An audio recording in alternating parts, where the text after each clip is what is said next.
Continuamos con los videos sobre el desarrollo histórico de la misionología. En el video anterior habíamos hablado de los siglos XVI, XVII. Hoy vamos a hablar del siglo XIX y lo titulamos El significado ambivalente del siglo XIX. ¿Por qué? Porque ya dijimos cómo se caracterizaban las misiones extranjeras y vamos a ver cómo en este siglo, de todas maneras, hay un despertar misionero impresionante.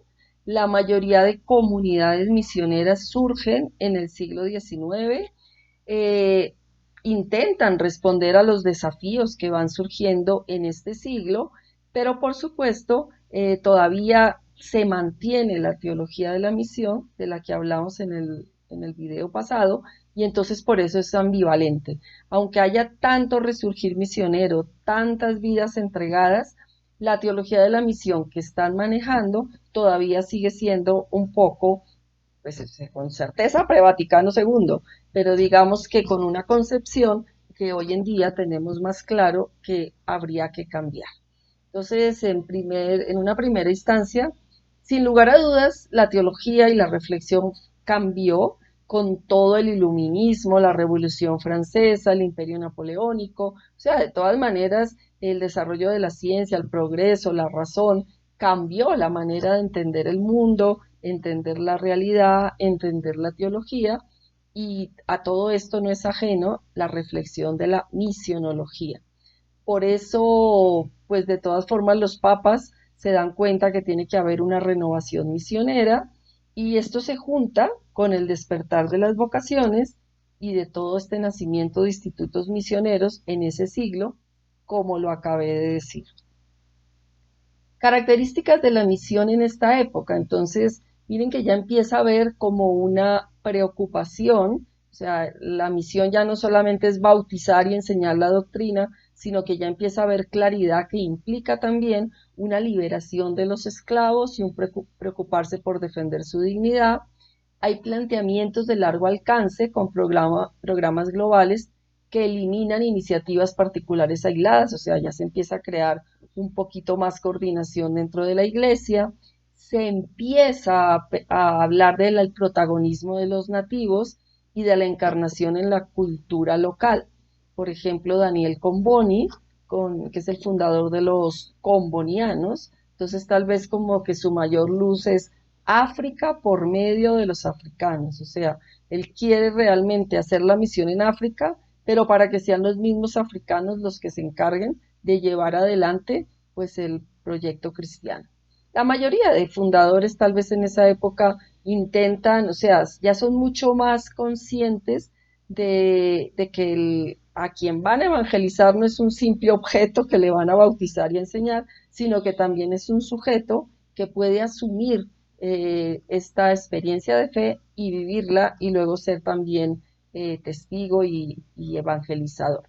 Entonces la misión es entendida como un proceso que ya engloba más valores de la persona y, como dije antes, no se queda solo en bautizarlo, sino en conseguir su promoción humana.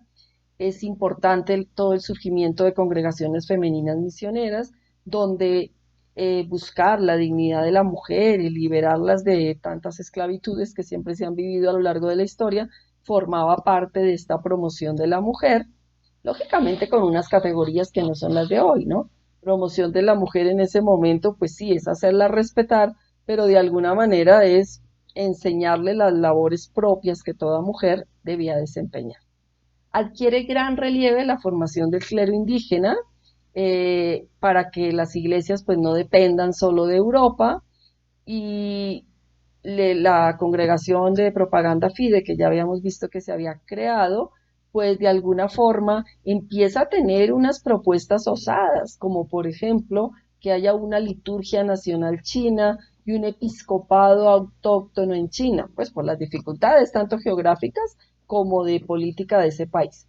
Sin embargo, estas y otras iniciativas audaces que se tuvieron en ese momento no fueron realmente recibidas desde Roma, desde el centro, y a la hora de la verdad, pues se mantuvo un esquema evangelizador que era mucho más directivo desde Roma a los lugares extranjeros, y todavía pues no se logró hacer procesos de inculturación, procesos de respeto por las culturas autóctonas y de valorar lo que ellas tenían. Como dice aquí en las diapositivas, cuando ustedes las vean, sin embargo, algunos de estos propósitos no tuvieron el despliegue previsto e incluso lo que se refería al clero autóctono o a la liturgia propia en China fue rechazado en Vaticano I. Y otro hecho importante fue el Concilio Plenario Latinoamericano de 1899, donde se reunieron en Roma 12 arzobispos y 41 obispos. Hablaron de la situación del continente. Entonces, ahí digamos que ese concilio plenario fue bien importante para seguir insistiendo en la formación autóctona del clero, que era como es la manera, pues, de que la iglesia pueda crecer y pueda de verdad enraizarse en las diferentes culturas. Entonces, ¿cuál es la teología de la misión que vamos a encontrar en el siglo XIX? En realidad es la teología, pues, de Vaticano I. La misión no es que haya constituido un tema en Vaticano I, porque la única preocupación de Vaticano I fue definir solemnemente la infalibilidad y el primado del romano pontífice. ¿Y esto por qué? Pues porque querían atacar a los protestantes o defenderse de los protestantes, y entonces pues ese era su objetivo ante ellos que niegan la centralización en el pontífice, pues la iglesia la quiere remarcar con más fuerza. Entonces no quiere decir que en Vaticano I haya habido un documento que hable de la misión, pero de todas formas, la visión general de ese Vaticano y sobre todo la visión eclesiológica que refleja Vaticano I nos permite pues volver a señalar estas características, que están muy cercanas a las de los siglos anteriores. La salvación solo está en la Iglesia Católica visible y se necesita la incorporación a ella. Pues ahí es cuando solemnemente de alguna forma se proclama fuera de la Iglesia no hay salvación como dogma de fe. Por tanto, solo pueden salvarse aquellos que están en la iglesia o los que realmente se comprueban que si no están en la iglesia es por una ignorancia que no se pudo superar. Entonces Dios tendrá misericordia. Pero desde que la persona haya tenido otras oportunidades, pues no tiene excusa y entonces se condenará. Sigue entonces esta visión pesimista de la salvación. Las misiones provienen de Cristo y del mandato que da la Iglesia, que hay que obedecer. El responsable único es el Papa. No se toman en cuenta las condiciones culturales que influyen en la misión y menos una visión más crítica sobre ellas. O sea, de alguna manera, lo que dijimos el siglo pasado, 16-17, se sigue manteniendo en este siglo XIX, con la ambivalencia de que por una parte la iglesia está mucho más estructurada, mucho más solidificada, pero ¿en qué estilo? En un estilo jerárquico, en un estilo romano, en un estilo centralizado en el romano pontífice. Entonces, sí hay como que mayor iglesia que los siglos anteriores, pero la teología de la misión que hay detrás de eso, pues no ha cambiado porque realmente se mantienen los mismos principios. Se da una distinción entre la comunión con las iglesias orientales, o sea, aquí ya empieza a ver, pues la iglesia ha crecido más, la iglesia oriental se ha separado, entonces se empieza a pensar en el ecumenismo y la misión con los paganos, entonces es la que se va a entender como una actividad misionera, pero todavía no hay una reflexión de fondo moral, espiritual, disciplinar y jurídica sobre la misionología. Las misiones se consideran centros de acción eclesial en tierras lejanas. La vocación misionera significa salir de esta tierra dejando la familia, yéndose lo más lejos que se pueda. Busca comunicar la luz y la verdad a los otros pueblos y los destinatarios son los no católicos. Bueno, con esto llegamos a las escuelas misionológicas de los inicios del siglo XX.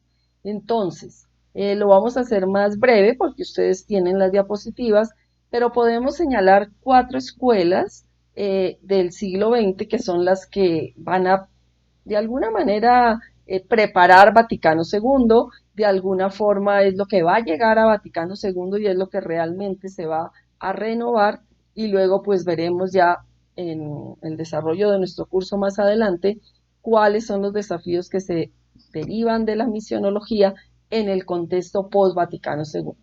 La primera escuela es la escuela de Münster, fue el teólogo que del que hablamos en el video pasado, que es el primero que da una clase de misionología, el alemán Schmidlin, y él va a reservar el término misión a los no cristianos, los que efectivamente están excluidos de la fe y de la religión cristiana, y no a los cristianos alejados. Ya sabemos que, y luego lo vamos a ver en los documentos del magisterio que vamos a estudiar después, que pues, y ustedes mismos cuando hicieron el primer trabajo me escribieron que yo les puse, relaten una experiencia de misión, y algunos dijeron, no, pues yo vivo la misión aquí, en lo que hago, en el colegio, etcétera. Pero bueno, en ese momento, en esta escuela, por ejemplo, no, a eso no se le llama misión. Esa actividad de evangelizar aquí en el ámbito conocido o a los mismos no católicos perdón, a los católicos para que crezcan en su fe, eso no se llama misión. Propiamente se llama misión es evangelizar a los no católicos, o sea, los que necesitan conversión. Pero ya se va distinguiendo que, claro, hay unas misiones con los pueblos orientales y la pastoral entre los colonizadores en países paganos y los neófitos que aún no cuentan con una mayoría fuerte en el país. O sea, de todas maneras se sabe que hay que alimentar las iglesias que están naciendo, que las misiones orientales pues son como otra manera de vivir la misión, pero propiamente la misión va a ser evangelizar a los no católicos. Fundamento y raíz de la misión, pues es Cristo, el Padre, la misión procede del Padre en la plenitud de los tiempos, pero fue transmitida por Cristo en el momento conclusivo de su obra redentora a los apóstoles y a la iglesia que predicaron en el Evangelio en el mundo. Este mandato divino le da a la iglesia la doble tarea de proclamar y propagar la fe, de conservarla y consolidarla. La iglesia, por tanto, no es simplemente una institución para salvación de los creyentes, sino ante todo una institución misionera para los no creyentes. La visión sobre los no creyentes es pesimista, el misionero se acerca a ellos como el médico al enfermo, ya que se encuentran en una gran miseria espiritual. ¿Cuáles son las características de la misión según la escuela de Münster? Los destinatarios son objeto de la misión, de alguna manera son no sujetos. Al entender la misión como un mandato de Cristo, no permite ver la misión como derivada del ser mismo de la Iglesia, sino como una tarea a realizar. Se carece de esa misión del Espíritu Santo, de la neumatología, en un esfuerzo de contrarrestar esa tendencia individualista y espiritualizante de la misión de los protestantes, entonces se refuerza el aspecto visible de la Iglesia. O sea, imaginémonos que en este contexto está la expansión del protestantismo. Entonces, los protestantes llaman esa conviértete, cree en Cristo y serás salvo. Entonces, la iglesia, ¿qué tiene que hacer? Reforzar la parte visible de la iglesia, y los convertidos entran a la iglesia, pues es como una manera de contrastar que si ellos dicen no iglesia, no pontífice, pues los católicos dicen sí iglesia, sí pontífice. Solo en sentido amplio se puede afirmar que el sujeto de la misión es la Iglesia en su conjunto. La finalidad de la misión es comunicar la doctrina de Cristo y se insiste en el carácter estrictamente religioso de la misión. O sea, todos esos otros aspectos materiales son secundarios. Lo que interesa es cristianizar al no cristiano. Si ustedes ponen como a recuerdan lo que ustedes realmente hacen, lo que se nos enseña, lo que a veces vivimos, estamos en esta dialéctica, o sea, lo que vivimos ahora en este siglo XXI es lo que se ha enseñado en la misionología del siglo XX, y aunque Vaticano II haya cambiado tantas perspectivas, nosotros seguimos aferrados a lo anterior a Vaticano II. Entonces, mucha gente está todavía con este esquema de la misión, yendo a una misión más individual, del sujeto que se convierte, por supuesto, pero dentro de la estructura visible de la iglesia y en un sentido más espiritual y nada de promoción humana de alguna forma, porque eso sería como sociologizar la fe. Lo que interesa es enseñar al individuo para que consiga la salvación eterna, que es lo que está en juego, pero que la consiga perteneciendo a esta iglesia visible que los protestantes de alguna forma niegan. La escuela de Lovaina entonces va a contrarrestar de alguna manera esta visión de la escuela de Münster. Su fundamento ya no va a ser como tan cristológico y eclesiológico, entendido en ese sentido de la estructura visible, sino que va a ser eclesiológico, pero entendido o reforzando esa dimensión de la estructura visible de la iglesia, pero que se inserte en las nuevas iglesias y empiece a crecer el clero autóctono para que esa iglesia pueda ser de alguna manera independiente de la iglesia de Roma. Pues independiente no, ninguna iglesia va a ser independiente, pero que pueda tener un clero nativo que pueda financiarse por ella misma, pero lógicamente bajo la obediencia de Roma, porque eso todavía esa centralización es como característica inherente a nuestra iglesia católica. Características de la misión. Lo que hace que un lugar sea tierra de misión es la ausencia de iglesia visiblemente establecida con todos sus signos, y lo que se pretende entonces es que la gente se convierta, pero sobre todo que se pueda construir una iglesia local en esa región. Por las razones anteriores, hablar de la misión significa establecer la iglesia allí donde aún no está presente. Para que la iglesia sea visible se requiere que esté en un lugar de modo estable, con clero autóctono y con propiedades que aseguren su funcionamiento. La misión consiste en plantar la iglesia militante en el mundo entero, y su campo se restringe a medida que la iglesia va quedando instituida en los diferentes países. O sea, detrás de esta visión de la escuela de Lovaina es que la misión existe en tanto en cuanto se establece una iglesia autóctona. Cuando ya se establece, ya la misión de alguna forma va acabando.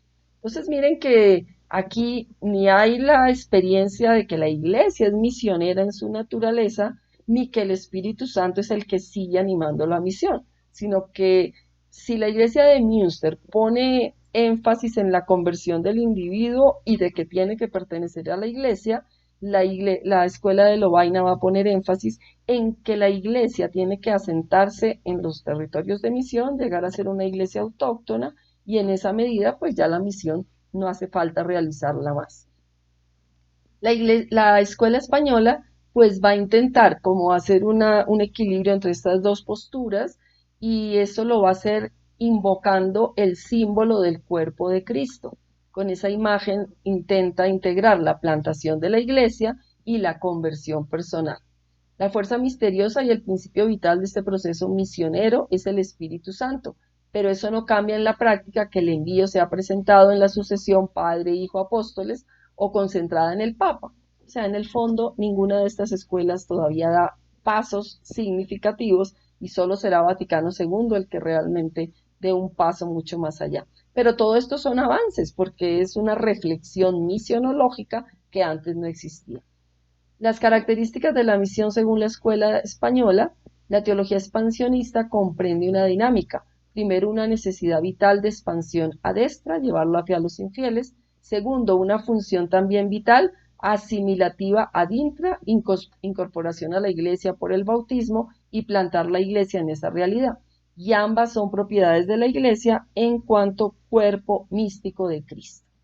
En el fondo, todo esto de la expansión y la propagación de la iglesia como cuerpo místico de Cristo tiene detrás las propuestas de San Agustín. En las diapositivas están más claras, entonces no me voy a detener. La esencia de la misión está en la relación de tres dimensiones: lo personal, comunicar la fe; lo social, dilatación entre elementos y masas extrañas; lo orgánico, multiplicación y perfeccionamiento de núcleos de orden jerárquico. Llegada a su debida perfección, deja de ser misionera para ser ya iglesia perfecta, ordinaria y constituida. Las misiones se transforman en diócesis perfectas. Y por último, la escuela francesa. Entonces aquí está pues varios teólogos, pero digamos que de Lubac es el que más conocemos. ¿Y cuál va a ser como su aporte real de esta iglesia, de esta escuela, en comparación de las otras tres? Admitiendo que el objetivo de la misión es plantar la iglesia, considera que la misión no se puede justificar más que en la medida que entra en juego la salvación de las almas. O sea, es la teoría de la escuela de Münster: necesidad de la misión y salvación de las almas. Pero no se puede enfatizar solo la primera de tal modo que se ponga en peligro la salvación de las almas, pero tampoco se puede ensalzar tanto la segunda que se aleje de la misericordia de Dios en toda actividad misionera. Entonces sigue siendo válido el axioma: fuera de la iglesia no hay salvación, pero sin olvidar la voluntad salvífica de Dios que es seria y real, ofreciendo todos los medios para que alcancen la salvación eterna. De alguna manera, aquí ya nos estamos preparando cada vez más para el Vaticano II. Quienes se encuentran fuera de la Iglesia tienen más dificultad, sobre todo si se exigen unos contenidos mínimos de fe, aunque sean implícitos, más aún para mantener la perseverancia. Por eso la misión es cuestión de vida o muerte. Lo que está en juego es la vida en plenitud. El servicio misionero queda en consecuencia plenamente legitimado para la obtención de esa plenitud de la vida divina. Y bueno, en las diapositivas ustedes van a ver lo que va a decir de Lubac, por qué Cristo quiso que su iglesia fuera misionera. Entonces intenta solucionar ese problema entre el rigorismo y el laxismo. O sea, va a comenzar a hacer esta reflexión que es en lo que se va a cristalizar después Vaticano II. La misión no es una actividad de la iglesia, sino que la iglesia misma es misionera. La salvación de las almas no es porque se van a condenar, sino porque hay una voluntad salvífica de Dios que la tenemos que creer. Entonces, de alguna forma, esta es la teología que nos va a conducir a esta renovación de Vaticano II y a nuevas comprensiones sobre la misionología. Bueno, con esto lo que he querido mostrar es que antes de Vaticano II, con algunas variaciones, con algunas escuelas, con algunos énfasis, pero digamos que se mantiene una ausencia del Espíritu Santo, se mantiene una no comprensión todavía de la misión como intrínseca al ser eclesial y se mantiene todavía como esa visión negativa de que quien no esté evangelizado se va a condenar y no se habla más pues de la voluntad de Dios de salvar a todos teniendo en cuenta sus características. Bueno, ojalá que mis palabras, aunque es lo que está en las diapositivas, y ustedes van a tener las diapositivas, pero de alguna forma les ayude como a interpretar lo que allí está escrito y pues pueda ser más fácil para que luego ustedes den cuenta de este desarrollo histórico de la misionología a lo largo del tiempo.